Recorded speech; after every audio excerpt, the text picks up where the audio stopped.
Hello everyone, my name is Shasha and I haven't touched a single book in the span of 3 years. And during the November end, I thought that maybe I should explore reading more. So, around the end of 2025, I completed 9 books, and genuinely, it was a very great experience getting back into reading after having a reading slump of 3 years straight.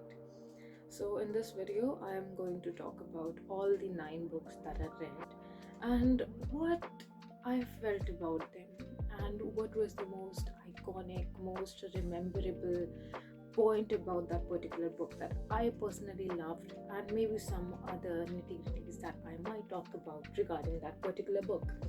So, I read 6 short stories, and as a beginner, or maybe someone who's like trying to get back into reading after a huge or maybe even a small reading slump, I believe that reading short stories gonna help that particular person a lot. Now, I did not read the same genre. I read a lot of different genres, and I personally liked all the books that I read. Now, starting off with the 6 books that were short stories, then I will cover the 3 books that were quite long. The first book, the Holy Grail, the first book that I read was Metamorphosis by Franz Kafka. Even though I could see Franz Kafka on my Pinterest a lot, but when I read the book Metamorphosis, I really understood the hype behind him, behind his work, behind his books. And this story, The Metamorphosis, it was extremely like I just cannot put it into words that how great of that story was, even though the book's length was around 50 pages, but those 50 pages were the most deepest pages I read among all of these books. I'm not saying that all the other books I read were not that great, but Metamorphosis was genuinely a great book, and it deserves all the hype that it gets. I genuinely loved it in all ways possible. Like, I can't find a single flaw in this book. I won't even try to find a single flaw in this book. This was a very great book. Now, secondly, I read a book called Kari by Amrita Patil. Some people call it curry, some people call it kari. I personally go with the word kari. Now, this is about a girl basically who identifies as queer, and after her lover leaves her, she, at the end of the book, she goes through a period of self discovery, and then she just finds herself. This was a great book, and the reason why I love this book is because when I read this book, I didn't know it was about queer people, that it touched the concepts of the queer community. And I personally liked it that it is from an Indian author. By the way, my laptop is right here and I'm reading all the books that I've written. Read.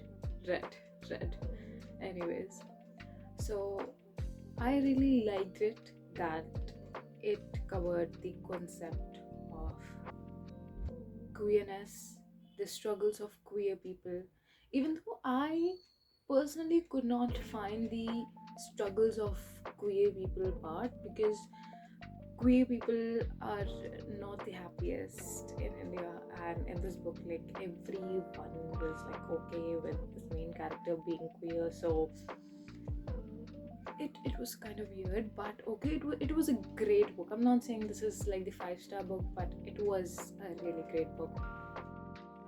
The next book that I really liked was The Yellow Wallpaper by Charlotte Perkins Gilman, and it is about how, when during the historical periods, women were recommended something which is called as rest cure when they were dealing with, I'm not sure if it was about only mental issues or only physical issues or maybe a combination of both, but when women used to deal with such problems, they were told to be on the rest cure, and it was the most pathetic type of treatment I personally have encountered or read about. You are told not to do anything, not to talk to people, not to do shit, and that's how the doctors supposedly cure you, and that makes no freaking sense. And the yellow wallpaper is about that. A woman goes on to rest cure, even though Charlotte Perkins Gilman, she wrote about this book based on her experience, not entirely her experience, but she tried to incorporate parts of the rest cure into this book. So yes, even though this book was also about self-discovery, how at the end the woman just walks past her husband, and it was a very cool book. I really loved the feminist element of this book. I really loved it. The fourth one, which I would like to talk about, is The Happy Prince by Oscar Wilde.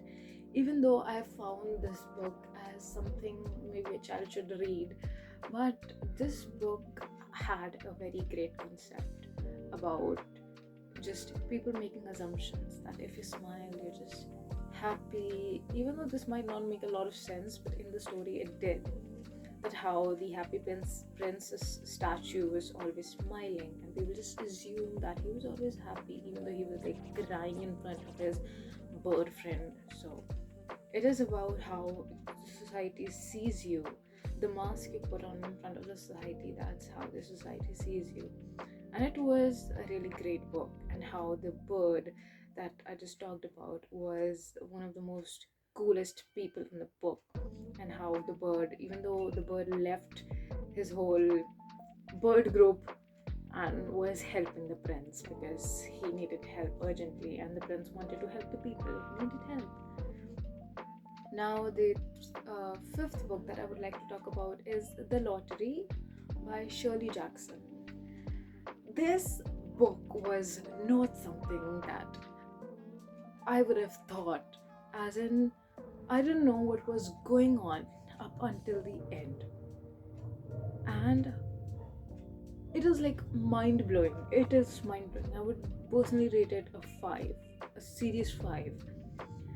People are just very curious about a lottery day, and I thought maybe this lottery is about money.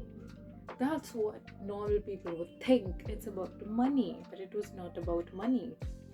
And at the end, it is revealed that it's not about money. It's about a person who is beaten to death. This is what you get when you actually win the lottery. And the main theme of the book was about how people just blindly follow rules, and in the name of I don't want to mention that stuff, but like people just follow rules that are passed on from generation to generation. I'm not saying that all rules are bad, but particularly in this book, people didn't question why this beating a person to death if they won lottery was a thing, even though some different villages banned this concept. But the people in this village in which the lottery is being performed, they were quite cool with it. Even the kids were beating the person who was assigned the lottery to. It was quite a mind-blowing book, I would say. The sixth one and the last short story is Hunger by Choi Jin Young. This book is about a girlfriend eating her boyfriend after he dies.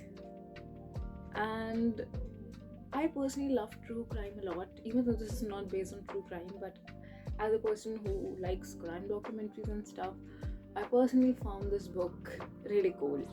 And even though I won't say that I would rate it a solid 5, I would still rate it around 4 to 4.5, maybe 4 max. Yes, I would rate it a 4. It was quite a cool book, and I really liked it. And I personally love the fact that in this book, the main characters, the boyfriend and the girlfriend, they were not very cliche sort of. They were not the perfect ideal sort of couple, and I personally liked it. This is what I crave in books. I do not want the main characters to be the most perfect human beings. I don't want the characters of my book to be wine. And I personally liked this about the book. Now, let us start with the long books that I read. And I personally like these three books, even though there is just one book that I'm going to be talking about, which is which has an open ending, and I personally don't know what I feel about it. So yes, now let's start with the first book. It is called The Bell Jar by Sylvia Plath. Of course, a very holy grail book. People know about it. If you know about books, you know about this book.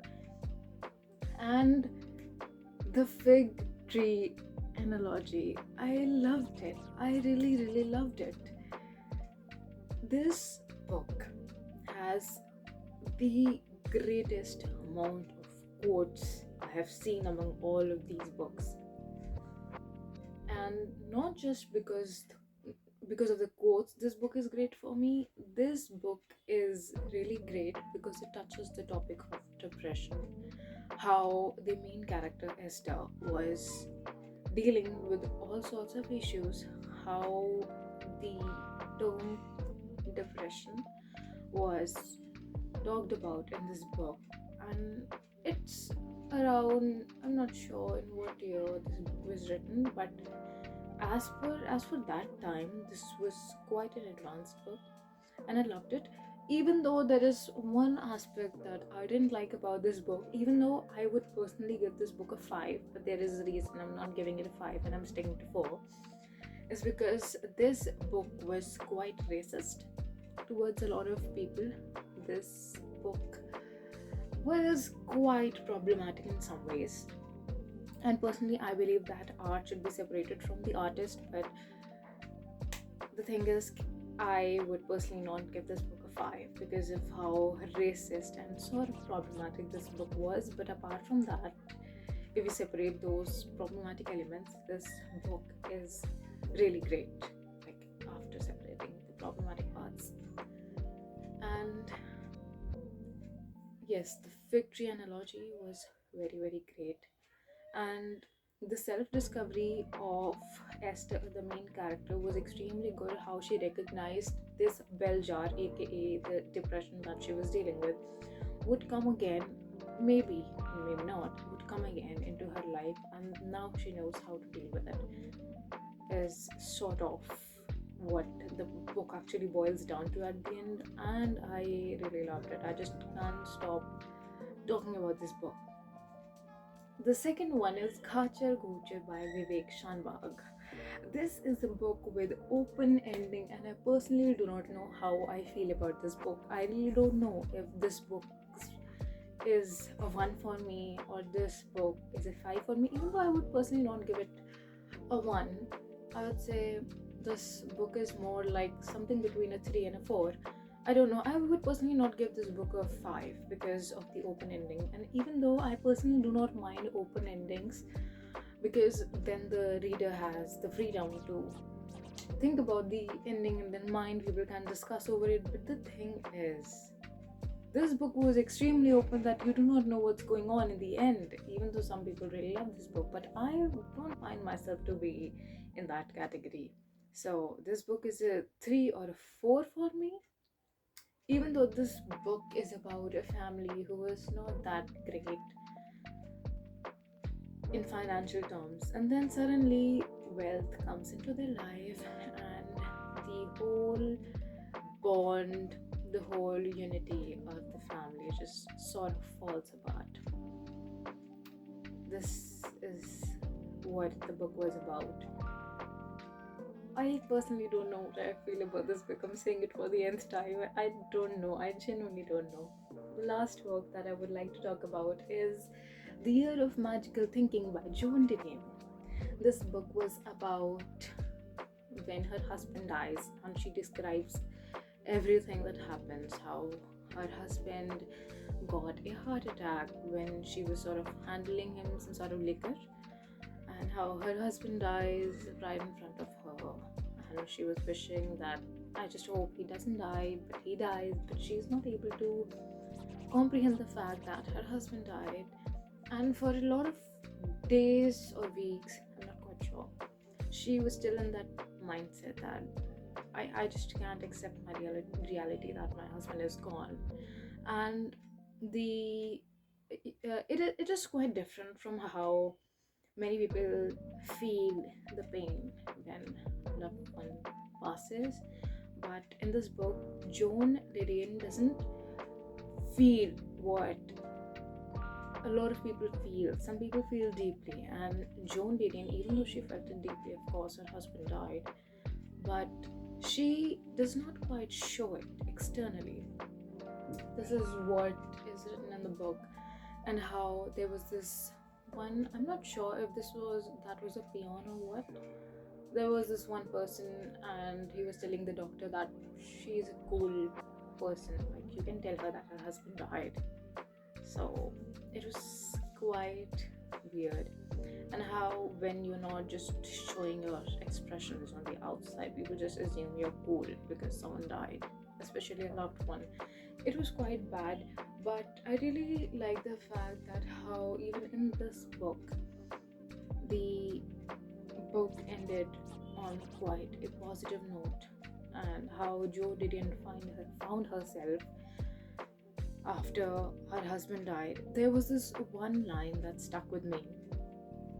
Not a line, something I read. I won't be able to say that line by line, but it was something like she was like counting what her husband and her did a year ago, as in when he was alive.